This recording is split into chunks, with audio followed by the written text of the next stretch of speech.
नमस्कार, मैं विक्रम सिंह। बच्चों, इक्वेशन बैलेंसिंग यानी कि रासायनिक समीकरणों को संतुलित करना, हम इसे कैसे करें? बहुत आसान विधि है। मैं आपको बहुत ही आसानी से समझाऊंगा, ध्यान से देखिएगा आज की क्लास में। हाँ, इतना ध्यान रखिएगा कि आपको अपनी कॉपी पेन लेकर के बैठना है। वीडियो को कुछ पॉज कर लो, प्ले कर लो, इस तरह से देखें। तो पॉज प्ले करके देखेंगे तब जाकर के वो ज़्यादा अच्छे से समझ में आएगा। तो देखिए, हम आपको बताते हैं कि समीकरण को संतुलित करना क्यों ज़रूरी है। सबसे पहले एक बात ध्यान रखिए, इसलिए कि कोई भी रिएक्शन लिखते हैं तो हम ये कहते हैं, जैसे एक सिंपल से एग्जाम्पल पर बात करें। यहाँ पर इस समीकरण को देखिए, ये लिखा हुआ है सोडियम को पानी में मिलाने पर NaOH और हाइड्रोजन गैस बन रहा है। ये हो गया। ये हमने ऐसे भी कह दिए कि मैंने सोडियम को पानी में मिलाया, पानी में डाला तो वो बनाया NaOH और हाइड्रोजन गैस निकलता है।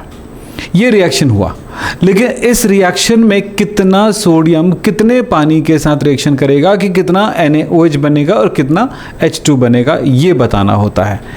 यहाँ पर इस बात को ध्यान रखना है कि ये है रिएक्टेंट यानी कि अभिकर्मक और ये है उत्पाद।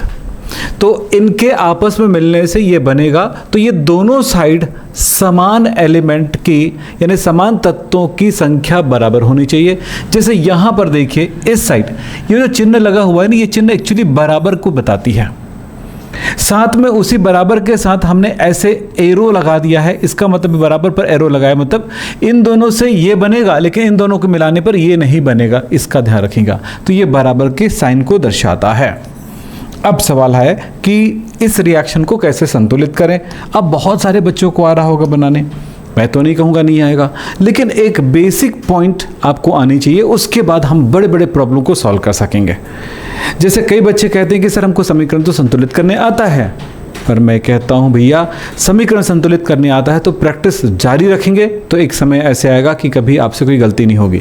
अगर जिन बच्चों को लग रहा होगा कि उनको इक्वेशन बैलेंसिंग आती है, तो उनके लिए एक क्वेश्चन दे रहा हूं पहले, और आखिरी में बताना कि क्या आपको ये बैलेंसिंग आती है। और आती है तो भी बताइए, नहीं आता तो भी बताइए। मुझे अपने कमेंट बॉक्स में जरूर मुझे जानकारी दीजिएगा कि आपको समीकरण बैलेंसिंग आता है कि नहीं।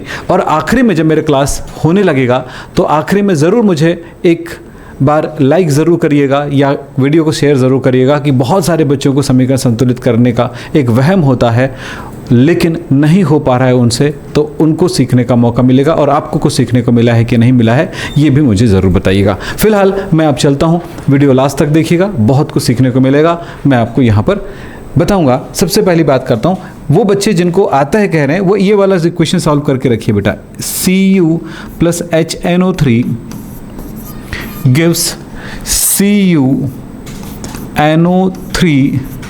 twice plus NO plus H2O।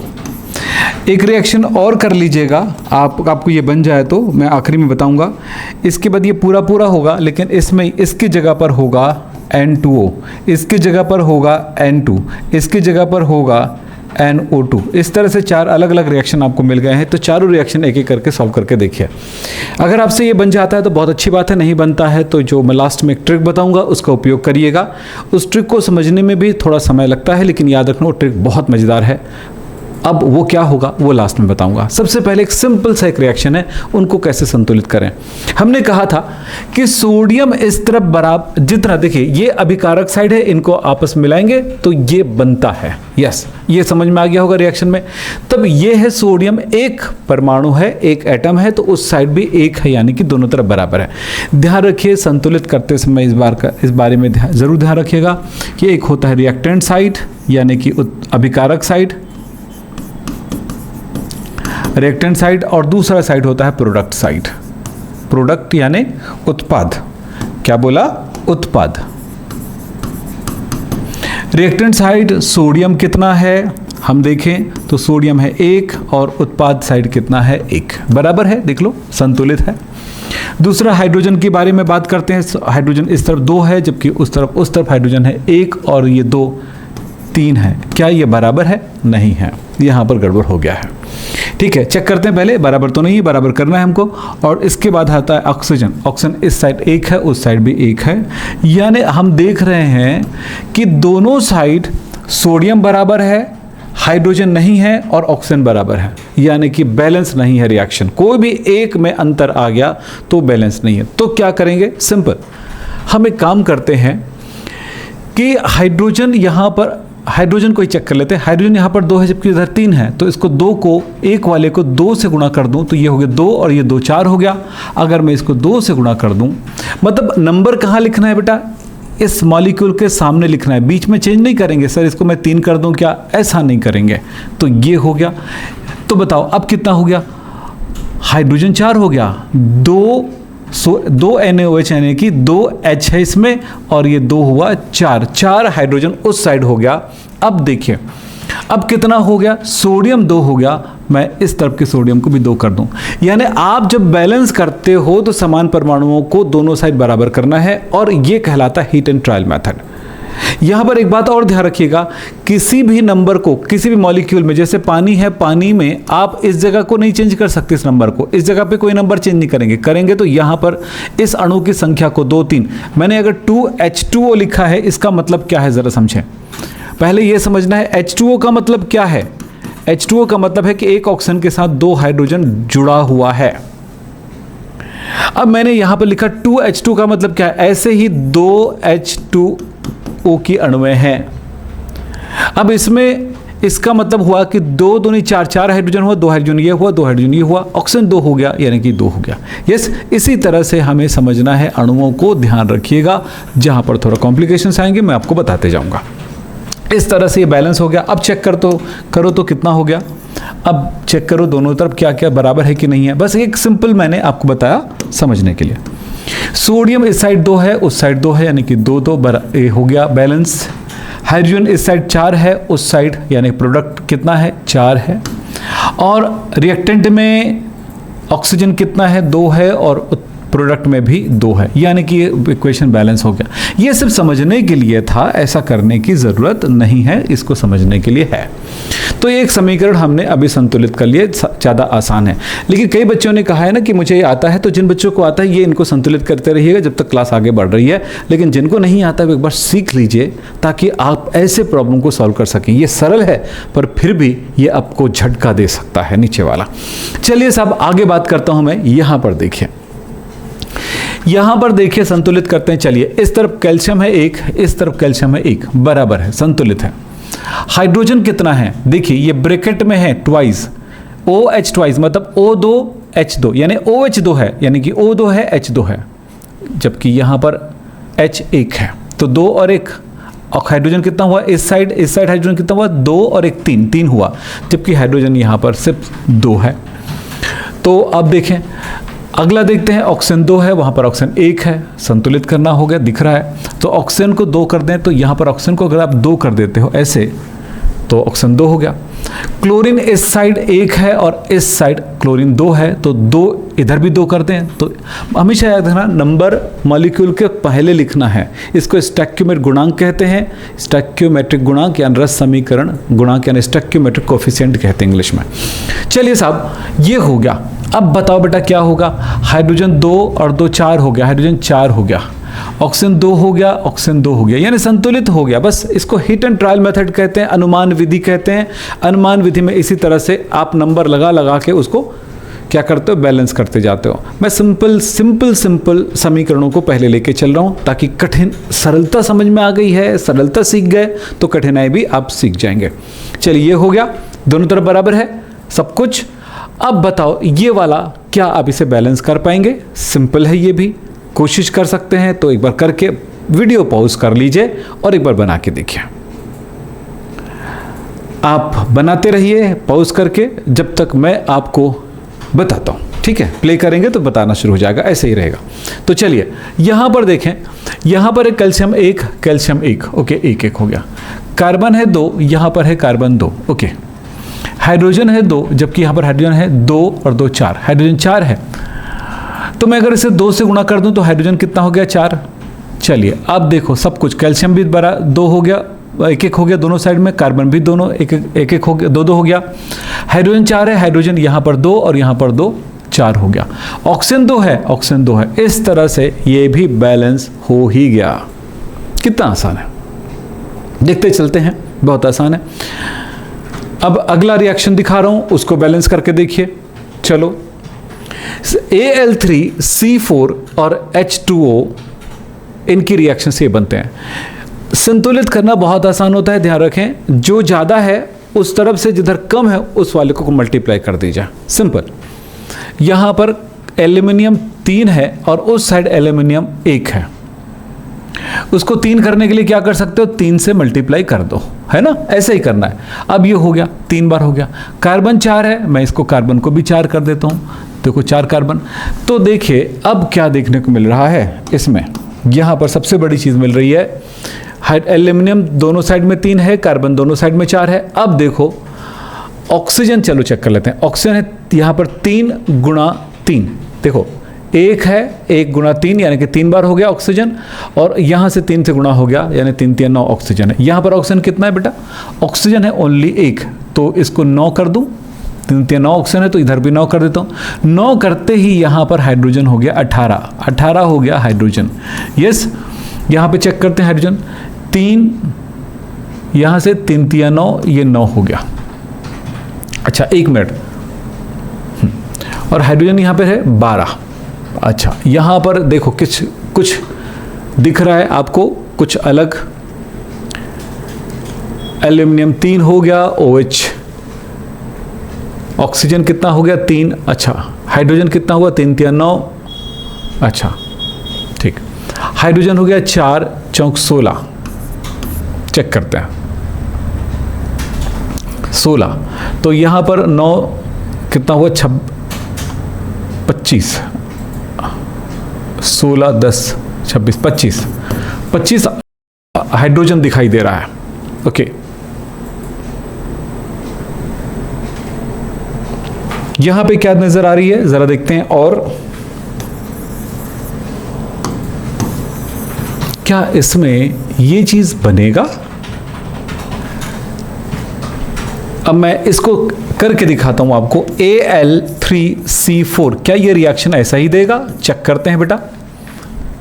हम इसको इस तरह से चेक करते हैं, चलिए।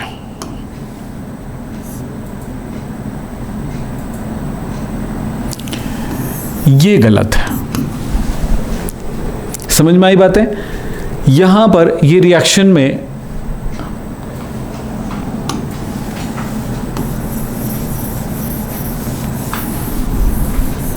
इस रिएक्शन में ध्यान देना, यहां पर क्या लिखा हुआ है, Al3C4 लिखा हुआ है, ये गलत है,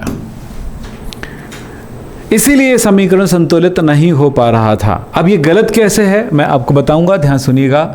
एल्यूमिनियम की वैलेंसी होती है 3 पॉजिटिव और कार्बन की वैलेंसी है 4 माइनस, तो ये 3 इधर जाएगा, 4 इधर आएगा, Al4C3 होगा। तो यहां पर जो गलत है ना उसे हमें ठीक करना होगा, तो यहां पर एक गलती हुई है, इसको ठीक करते हैं। तो ये इस जगह पर इसको मैं ठीक कर दे रहा हूं, ये गलत है, तो ये होगा Al4C3 होगा। इसी कारण से ये बन नहीं रहा था। अब चलो बनाते हैं इसको, ठीक है, इसको संतुलित करते हैं। तो मतलब ये है, हो सकता है लिखते लिखते गलती हो जाए, या हो सकता है जानबूझ के हमने गलत लिखा, हो सकता है कहीं पे गलत लिखा, उसको हमने ले लिया। तो कभी कभार ये होगा, जब समीकरण संतुलित हो नहीं रहा होगा ना, तो समझ जाना कुछ ना कुछ गड़बड़ भी है, ये बात ध्यान रखिएगा। तो चलिए, यहाँ पर एल्यूमिनियम 4 है, मैंने इसको 4 कर दिया। कार्बन 3 है, मैंने इसको 3 कर दिया। ऑक्सीजन यहाँ पर 3 चौक 12 ऑक्सीजन है। अब बताओ, ऑक्सीजन इस तरफ है, 12 दूनी 24 हाइड्रोजन आपको 24 है। इस तरफ कितना है, 4 तिया 12 और यहाँ पर 4 तिया 12 यानी कि 24, यानी हाइड्रोजन दोनों साइड में 24 है। इस तरह से आपको समझ में आ गया होगा कि ये बैलेंस हो गया है। इसी तरह से आपको बैलेंस करते हुए आगे बढ़ना है। अब चलते हैं आगे। समीकरण, रासायनिक समीकरण का मतलब क्या होता है? रासायनिक समीकरण का मतलब होता है रासायनिक अभिक्रियाओं को संकेतों के माध्यम से, सूत्रों के माध्यम से प्रदर्शित किया जाता है, जिसमें लेफ्ट साइड हम अभिकारक लिखते हैं और उसके बाद तीर का निशान लगा करके राइट साइड में हम उत्पाद को लिखते हैं संकेतों के माध्यम से। इसको हम कहते हैं, इस तरह से प्रदर्शित करना रासायनिक समीकरण कहलाता है। अब ध्यान रखिएगा, रासायनिक समीकरण को संतुलित करने के लिए क्या करना जरूरी है, इस बारे में भी बात करते हैं। अभिकारकों तथा उत्पादों में विभिन्न तत्वों तथा यौगिकों के परमाणुओं को बराबर करना संतुलित करना कहलाता है। क्या बोला? अभिकारकों तथा उत्पादों के विभिन्न तत्वों को, यानी कि अगर अभिकारक में और उत्पाद में जो समान तत्व के परमाणुएं होती हैं उनको बराबर करना ही क्या कहलाता है? समीकरण को संतुलित करना कहलाता है। ये आपको संतुलित करते समय बात समझ में आ गया होगा। चलो साहब, संतुलित करने की कौन कौन सी विधियां हैं? अनुमान विधि, इसको हिट एंड ट्रायल मेथड भी कहते हैं।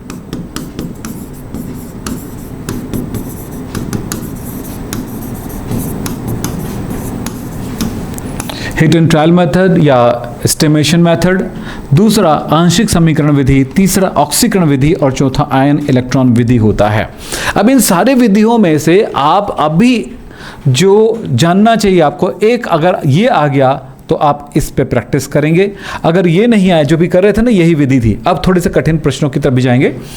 ये आ गया तो ये करेंगे। अब ये दोनों, अब इसमें क्या होता है, इस तरह से इस विधि द्वारा क्या होता है, सरल सरल समीकरण को हम संतुलित कर पाते हैं।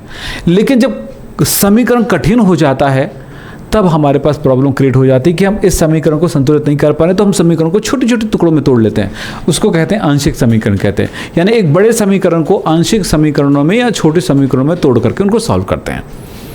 अब कैसे किया जाता है उसके बारे में बात करूंगा। ये दोनों विधि हम रेडॉक्स जब पढ़ेंगे ना तब डिटेल में पढ़ेंगे, वहां पे बहुत अच्छा रहेगा, क्योंकि अभी सबको सीख जाएंगे सारे मेथड, ये पॉसिबल नहीं है। अगर ऐसा करेंगे तो आपको बात समझ में नहीं आएगी। रेडॉक्स पढ़ते समय आप रेडॉक्स के टाइम पे इन दोनों को समझेंगे। ये बना लेंगे आप, ये देख लीजिएगा, इसको बैलेंस करिए, बड़ा आसान है।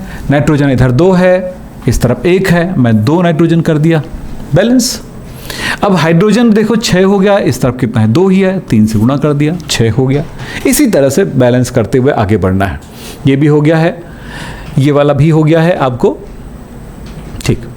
यहां पर देखिए, इस जगह पे हम क्या कर सकते हैं इस समीकरण को संतुलित करने के लिए। यहां पर आपको क्या नजर आ रहा है, H3PO3 और यहां पर बना रहा है H3PO4 और ये PH3। अगर हम ऐसा करें कि ऑक्सीजन को संतुलित करने का एक तरीका अपना लें, क्योंकि ऑक्सीजन एक ही जगह पे है, जो चीज़ें दोनों साइड में एक एक बार आता है उसको पहले संतुलित करते हैं। जैसे यहाँ पर ऑक्सीजन एक बार आया, यहाँ पर एक जगह, दोनों जगह नहीं है, फास्फोरस दोनों जगह है, तो फास्फोरस को पहले संतुलित ना करें। तो क्या करें, ऑक्सीजन 4 बार है, मैं इसको 4 से मल्टीप्लाई कर दूँ। यहाँ पर ऑक्सीजन 3 बार है, मैं इसको 3 से मल्टीप्लाई कर दूँ, यानी कि यहाँ का नंबर यहाँ पर और यहाँ का नंबर यहाँ पर। देखो बैलेंस हो गया है। ऑक्सीजन कितना है, 4 तिया 12, यहाँ पर 4 तिया 12। हाइड्रोजन कितना है, 4 तिया 12, हाइड्रोजन है 3 तिया 9 और 3 12। फास्फोरस है देखो 4 और यहाँ पे फास्फोरस है 3 और 1 4, हो गया संतुलित, है ना। इसी तरह से संतुलित करते जाना है, बैलेंस करते जाना है। फिर बात करते हैं, यहाँ पे करते हैं, चलिए इसको कैसे बैलेंस करेंगे। यहाँ पर क्या लिखा है, K3PO4 Na3PO4, वहां पर लिखा है K3PO4। सीधा सा मतलब है बेटा, एकदम साफ नजर आ रहा है। Na की जगह इसका K आ गया, मतलब ये K, यहाँ पर Na कितना है, 3 है, वहां पर Na है 1, तो मैं इसको 3 कर दिया। K उधर कितना है, 3 है, मैंने इसको भी 3 कर दिया। अब चेक करो,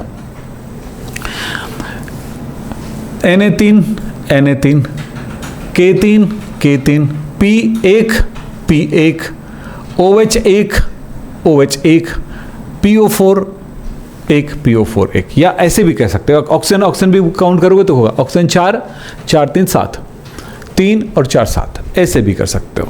तो ये अनुमान विधि है, सिंपल रिएक्शंस को संतुलित कर रहे हो इसी तरह से। इसको देखो, यहां पर भी MgF2 है और बना रहा है LiF, ठीक। लिथियम इस जगह पर लिथियम 2 है, फ्लोरीन 2 है, और इस तरफ कितना है, 1 है, 2 कर दिया, हो गया। Mg 1 है, Mg 1 है, CO3 1 है, CO3 1 है। सिंपल, ऐसे ही संतुलित करते जाना। सिंपल रिएक्शंस के साथ में चल रहा हूं। पहले यहां पर फास्फोरस 4 है, यहां पर 2 है, 2 से गुणा कर दो, 4 हो गया। ऑक्सीजन इस तरफ 2 है, लेकिन 3 दूनी 6 हो गया, 3 दूनी 6 हो गया, तो 3 दूनी 6, 3 दूनी 6, ओके, बैलेंस। ऐसे ही संतुलित करते जाना। अब बात आती है कि इस रिएक्शन को चलो समझते हैं। ये इसके लिए मैं आपको एक ट्रिक बताऊंगा, ध्यान से सुनिएगा। ये इसको संतुलित कर करके देखिए, बहुत देखे होंगे, कुछ बच्चे पॉज करके भी देख सकते हैं। पॉज कर लो थोड़ी देर और इसको संतुलित करके एक बार चेक करो कि क्या आपसे हो पा रहा है। मैं कहूंगा ये रिएक्शन बैलेंस करने के लिए आपको काफी एफर्ट लगाने पड़ेंगे। इसी तरह से ये वाली रिएक्शन को भी लगाने के लिए, सॉल्व करने के लिए भी काफ़ी मेहनत करना पड़ेगा। तो ऐसे समीकरण जिसको सॉल्व करने में कई घंटे मतलब लंबा समय लग जाएगा, बैलेंस करते करते इधर काटे उधर तोड़े, तो ऐसे समीकरण कहलाता है थोड़ा सा जटिल समीकरण, कॉम्प्लिकेटेड समीकरण। और ऐसे समीकरण को संतुलित करने के लिए हमें अनुमान विधि, आंशिक समीकरण विधि का उपयोग करना है, अनुमान विधि का उपयोग नहीं करते हैं। तो चूंकि कम समय में पूरी वीडियो खत्म करना है, इसलिए मैं आपको यहां पर बताता हूं। सिंपल एक तरीका है, इसको अपनाइएगा। आप एक काम करिएगा, आप जानते हो कि ये क्या चीज है बेटा, ये है अभिकारक, रिएक्टेंट है, अभिकारक है, अभिकर्मक, अब रिएजेंट भी कह सकते हैं, अभिकारक है। और ये क्या चीज है बेटा, इतना, ये उत्पाद है, उत्पाद है। अब आप ये जानते हो अभिकारक आपस में अभिक्रिया करके, अभिकारक आपस में, ये अभिकारक है, ये अभिकारक है, ये उत्पाद है, ये उत्पाद है, ये उत्पाद है। अभिकारक आपस में क्रिया करके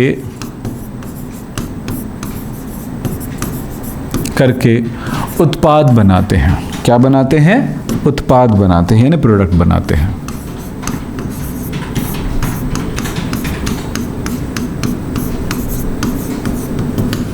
ये बात आप जानते हो। तो सवाल यह है कि हम इसे छोटे टुकड़ों में तोड़े कैसे। तो मैं आपको एक ही बात बताना चाहूंगा, आप कोई भी पुस्तक पढ़ लीजिए जहां पर समीकरण संतुलित करने के लिए बताया जाता है, वहां पर एक ही बात कही जाती है। 3 बातों का ध्यान रखें। पहला, कहा जाता है कि समीकरणों को छोटे आंशिक समीकरणों में तोड़ लेना चाहिए, पार्शियल इक्वेशन में तोड़ लेना चाहिए। फिर उसे संतुलित करके, यानी किसी भी समीकरण को छोटे छोटे आंशिक समीकरण में तोड़ना है। फिर उसके बाद उन्हें संतुलित कर लें। संतुलित करने के बाद आवश्यक हो तो किसी एक नंबर से उसे मल्टीप्लाई कर दें। फिर फाइनली उन आंशिक समीकरणों को आपस में जोड़ देंगे तो समीकरण संतुलित हो जाएगा। ये नियम बताई जाती है। तो कहीं पे नियम लिखा भी होगा, मैं दिखा देता हूं आपको। ये देखिए लिखा है। रूल ये है कि बड़े या जटिल समीकरणों को संतुलित करने के पहले उन्हें आंशिक समीकरणों में तोड़ते हैं। दूसरा क्या कहा गया है, आंशिक समीकरणों को अनुमान विधि द्वारा संतुलित कर लेते हैं, यानी कि जो छोटे छोटे समीकरण मिले उसे। फिर लिखा गया है कि आंशिक समीकरणों को आवश्यकता अनुसार किसी संख्या से गुणा कर देते हैं, गुणा करने के बाद जोड़ देते हैं। इतनी बातें कही गई है। तो इन बातों का क्या मतलब है, इसे हम समझते हैं इस एग्जाम्पल के साथ। चलिए, तो इसे आंशिक समीकरणों में छोटे टुकड़ों में कैसे तोड़ेंगे। तो अक्सर ये बात होती है कि हम इसको 3 टुकड़ों में तोड़ देते हैं। तो चलिए, इसमें बोला गया पहला समीकरण, पहले समझना है ना मेरी बातों को ध्यान से, फिर उसके बाद मैं रियल तरीका बताऊंगा कि क्या करना चाहिए। आप भी कैसे छोटे टुकड़ों में तोड़ सकते हैं वो मैं आपको बताने वाला हूं। लेकिन पहले मैं आपको तोड़ के ही दिखाता हूं, फिर उसके बाद कैसे मैंने तोड़ा, कैसे तोड़ना है उसे छोटे समीकरणों में, वो बताऊंगा। ध्यान से सुनिएगा। तो मैंने यहां पर प्रथम इक्वेशन, फर्स्ट इक्वेशन मैंने बनाया कि CuHNO3 gives CuNO3 twice plus H2H या H2 ही लिख देता हूँ। ये छोटे टुकड़े में तोड़ दिया। सेकंड इक्वेशन हमने बनाया कि HNO3 तोड़ते हैं NO2 में प्लस H2O में प्लस O में। फिर थर्ड इक्वेशन हुआ oxygen plus hydrogen gives H2O। अब सवाल ये आता है कि सर आपने इसे तोड़े कैसे, है ना? सबके दिमाग में आएगा ये चीज़, क्योंकि आप भी चाहते हो कि हमें भी ये चीज़ आना चाहिए, हमें भी ये होना चाहिए कि ऐसे समीकरण, छोटे छोटे समीकरण हमको बनाने आना चाहिए। तो मैं बढ़िया सा ट्रिक बता रहा हूँ, ध्यान से सुनना। चलो बढ़िया सा ट्रिक बताऊंगा, ट्रिक बोला है तो ट्रिक बताऊंगा ज़रूर। इसको मिटा देता हूँ। देखो ट्रिक क्या है उस पर ध्यान देना।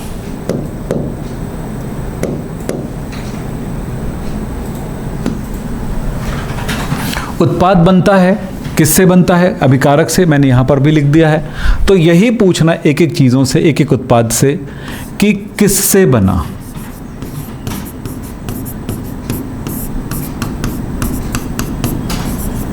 इसको पूछे, फिर इसको पूछे तो किससे बना है भाई, इसको पूछे भी कि तुम किससे बने हो भाई, अपने आप जवाब मिलने लग जाएगा।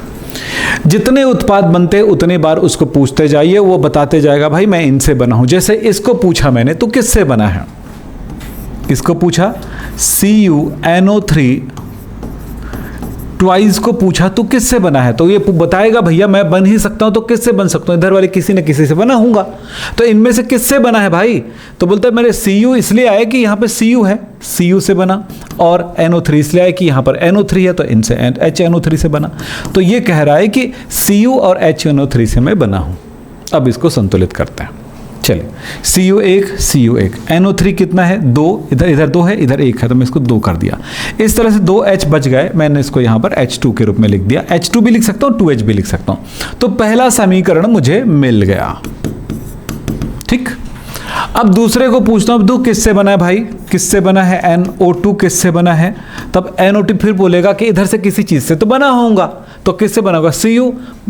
NO2 बनने के लिए Cu का कोई योगदान ही नहीं होगा, क्योंकि मेरे में तो Cu है ही नहीं है, तो इसके नहीं बना। फिर HNO3 से बन सकता है क्या, यस HNO3 से बन सकता हूं, क्योंकि इसमें N भी है और O भी है, इसमें N भी है और O भी है, तो ये HNO3 से बना है। तो ये equation number 2।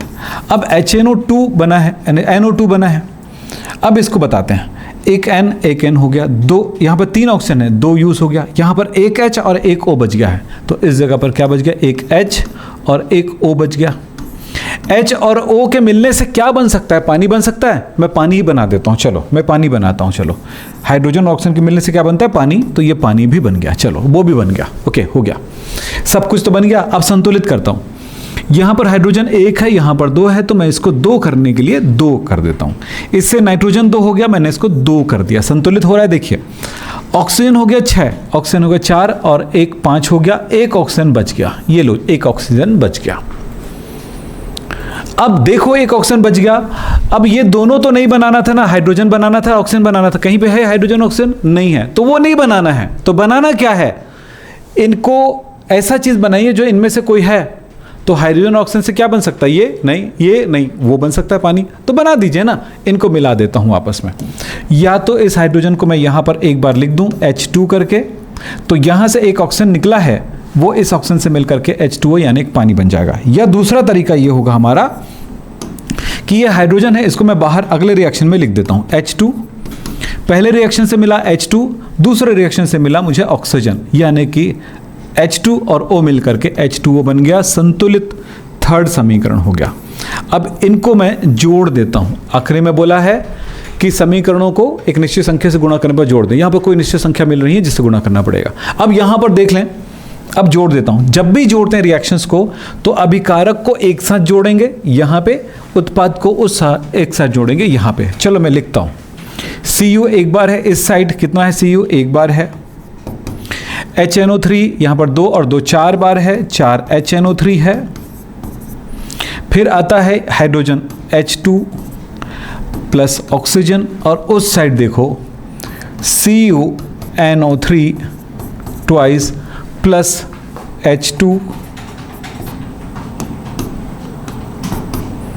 Plus 2NO2 plus H2O ये और H2O ये, यानी कि 2 बार हो गया, और एक ऑक्सीजन ये है। दोनों साइड में जो रहेगा उसे काट देंगे, ऑक्सीजन और हाइड्रोजन इस तरह से कट गया। अब देखो क्या संतुलित हो गया समीकरण, हमारा जवाब क्या मिला, इक्वेशन बैलेंस हो गया। इस तरह से इक्वेशन को सॉल्व कर सकते हो, गणित की तरह हल कर सकते हो। यहाँ पर अनुमान लगा लगा के दिमाग खराब करने की ज़रूरत नहीं है आपको। चलो साहब, CO एक बार और ये 4 बार है, ये 1 बार है, ये 2 बार है और ये पानी भी 2 बार है। इस तरह से ये समीकरण बैलेंस हो गया। एक और बताता हूं, अगर इसको समझ गए तो, लेकिन हाँ एक बार में नहीं सीखोगे बेटा, मैं हर बार बोल रहा हूँ, एक बार में नहीं सीखोगे, कई बार लगेगा आपको प्रैक्टिस करने के लिए। तो इस रिएक्शन जो मैंने अभी बताया उसको 2 से 3 बार प्रैक्टिस करिएगा। फिर उसके बाद इसी वीडियो को 2 बार 3 बार देख के फिर इसके बाद एक और बताता हूँ, उसको भी 2-3 बार प्रैक्टिस करना। जैसे यहाँ पर मैं पूछूंगा कि भैया ये तुम किससे बने हो, तो ये बताएगा समीकरण CuNO3 ट्वाइस मैं इन दोनों से बना हूँ प्लस HNO3। NO3 इधर 2 बार है, मैंने 2 कर दिया, बैलेंस हो गया। हाइड्रोजन 2 बचता है, मैंने इसको H2 लिख दिया, हो गया। दूसरा NO किससे बना ये भी चेक कर लेते हैं। NO बनाने के लिए किसकी जरूरत पड़ेगी, बोलो, ये दूसरा क्वेश्चन पूछा मैंने, तो दूसरा आंशिक समीकरण मिला, इससे तो नहीं जरूरत नहीं पड़ेगी, इसी से बन जाएगा। तो HNO3, एक N एक O यहाँ पे आ गया, 2 ऑक्सीजन और 1 हाइड्रोजन बचा है। मैंने बोला हाइड्रोजन और ऑक्सीजन जब बचेगा तो पानी ही निकालना, तो पानी निकल गया, ये लीजिए पानी निकल गया। अब बताओ हाइड्रोजन 2 है, मैंने इसको 2 बार कर दिया। इस तरह से N2 हो गया, मैंने 2 कर दिया। अब चेक करो, ऑक्सीजन हो गया 6, जबकि यहाँ पर ऑक्सीजन है 2 और 1 3 हो गया, तो 3 ऑक्सीजन बच गया। ये बचा है, ये बचा है। पहले समीकरण में 2H और दूसरे समीकरण के साथ ऑक्सीजन है। ऑक्सीजन 3 है बेटा, ध्यान रखना, जितना ऑक्सीजन रहेगा उतना ले लेंगे, इधर जितना हाइड्रोजन उतना ले लिए। हाइड्रोजन ऑक्सीजन के मिलने से क्या बन जाएगा, पानी।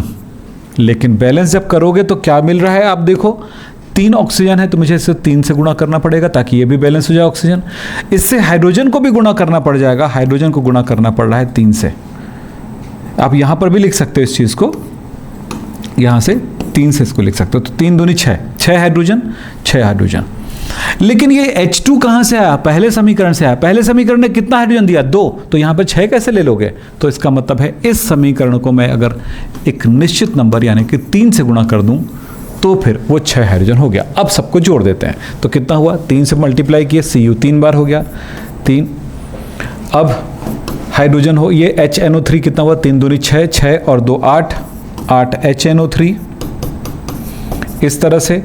और ये हाइड्रोजन 6 कट गया उधर से, ऑक्सीजन 3 कट गया उधर से, तो ये दोनों कट जाएगा। बाद में काटते हैं ना, यहाँ पे काटे थे ना बाद में लाने के बाद, तो यहीं पे काट देते हो क्योंकि ये बराबर होना चाहिए उस साइड में। तो चलिए ये हो गया, प्लस यहाँ पर है 3 CuNO3 ट्वाइस, प्लस यहाँ पर 2NO और प्लस H2O यहाँ पर, और यहाँ पर मिला करके 4 H2O। संतुलित हो चुका है समीकरण। इस तरह से ये समीकरण संतुलित हो गया, बैलेंस हो गया। ऐसे ही कुछ और भी है, इसको होमवर्क है तुम्हारे लिए, इसको बना के देखो। लेकिन तभी आप नए जगह पे जाओ जब जो चीज़ें सिखाई गया उसमें बार बार प्रैक्टिस करोगे।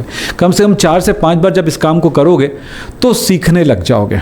जब सीखने लग जाओगे तो नए जो कठिन समीकरण होते हैं उनको संतुलित कर पाओगे।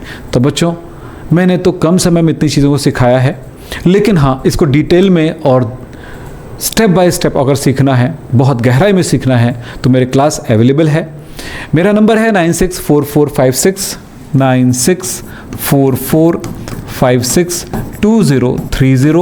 और 9827497052। इस पर आप हमें संपर्क करें, व्हाट्सएप कर सकते हैं या हमें कॉल कर सकते हैं।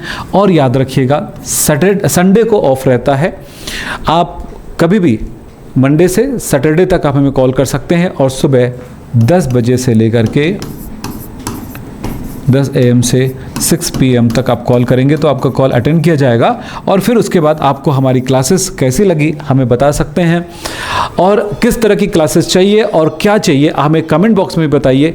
किस जगह पर आपको केमिस्ट्री में प्रॉब्लम होता है ये भी हमें बताएं, ताकि हम आपको सही गाइडेंस कर सकें और आपके इस साल बेहतर रिजल्ट के लिए हम आपके लिए कोशिश कर सकें। अच्छा रिजल्ट तभी आएगा जब अच्छे तरह से सीखेंगे। अच्छा रिजल्ट तब नहीं आता हम जब बहुत ज़्यादा रट्टा मारें या बहुत कुछ हमने देख लिया, यार हमें ये सब याद हो गया, हमने बहुत सारे प्रश्नों को याद कर लिया। नहीं, बहुत सारे प्रश्नों को याद करने से रिजल्ट अच्छा नहीं आता है। बहुत अच्छे से पढ़ने से, बहुत अच्छे से सीखने से हम हर तरह के प्रश्नों को हल कर पाते हैं। इसलिए कॉन्सेप्ट समझना ज़रूरी है। बेस आपको मजबूत होना चाहिए, कॉन्सेप्ट आपका क्लियर होना चाहिए और एडवांस तक की चीज़ें को आप समझने की आप में क्षमता होनी चाहिए। तब जा करके हम कठिन से कठिन प्रश्नों को हल कर पाएंगे।